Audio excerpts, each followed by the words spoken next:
আমাদেরকে আগে লিডার খুঁজে বের করতে হবে যে কে এটা নেতৃত্ব দিবে। আমরা মানে ভেতরে ভেতরে কাজ করছিলাম যে কি করে আমরা এটাকে একটা শেপে আনতে পারি।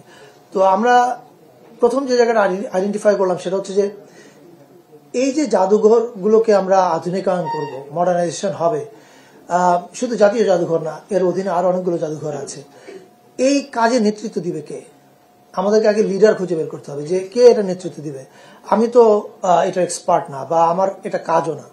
তখন আমরা খোঁজার চেষ্টা করেছি যে কাকে আমরা পেলে পরে উনি এই আধুনিক মিউজিয়াম সারা দুনিয়াতে কিভাবে পরিচালিত হচ্ছে এবং আমাদের এখানে যা আছে সেটাকে আমরা মডার্নাইজ করতে হলে কি কি লাগবে, কি কি করলে পরে এটা এখনকার সময়ের সঙ্গে প্রাসঙ্গিক হবে। মানে যেমন আমরা আমাদের আপনাদেরও সবাই নিশ্চয়ই কাজিনরা যখন এমনকি ব্যাংকক বা আশেপাশের কোনো দেশেও যায়, দেখবেন যে ওদের মিউজিয়ামে আগে যায়। আমাদের এখানেও এই অভ্যাসটা কি করে চালু করানো যায়, কি কি মডার্নাইজেশনের জায়গায় আমরা পিছিয়ে আছি, এই জিনিসগুলো নিয়ে কাজ করবার জন্য আমাদের একজন লিডার প্রয়োজন ছিল। আমরা অনেকদিন ধরে এটার পিছনে লেগেছিলাম। ফাইনালি আমরা উই আর ভেরি হ্যাপি যে আমরা আপনাদেরকে বলতে পারছি যে মেরিনা তাবাসসুম উনি আমাদের জাতীয় জাদুঘরের পরিচালনা পর্ষদের চেয়ারম্যান হিসাবে, মানে সভাপতি হিসাবে যোগ দিতে সম্মত হয়েছেন।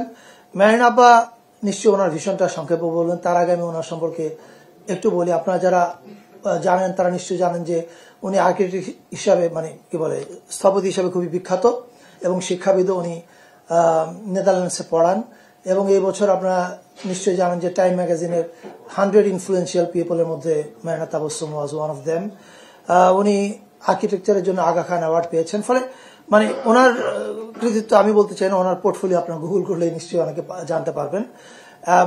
আমি বিশ্বাস করি যে মেরিনা আপা এবং আমাদের এখন জাতীয় জাদুঘর এই পর্ষদটা কমপ্লিট করার জন্য কাজ করছেন। হয়তো কিছুদিনের মধ্যে আপনারা জানবেন, আমাদের জাতীয় জাদুঘর মহাপরিচালক সাহেব জানাবেন যে পর্ষদে আর কারা কারা আছেন। আমি বিশ্বাস করি যে মেরিনা আপা এবং ওই পর্ষদ মিলে আমাদের এমন একটা ভিশন দিবে যেখানে আমাদের জাতীয় জাদুঘরটা একটা মাস্ট ভিজিট জায়গা হয়ে উঠবে।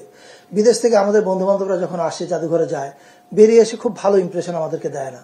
আমরা চাই এটা বদলে যাক। আমরা যেন আমাদের মানে বাংলাদেশের নাগরিকরা নিজেরা যেমন যাবে, তেমনি তাদের অন্য দেশ থেকে যখন বন্ধুরা আসবে বা টুরিস্ট আসবে, তারা যেন জাদুঘরে গিয়ে বাইরে এসে একটা খুব ভালো ইমপ্রেশন দেয়।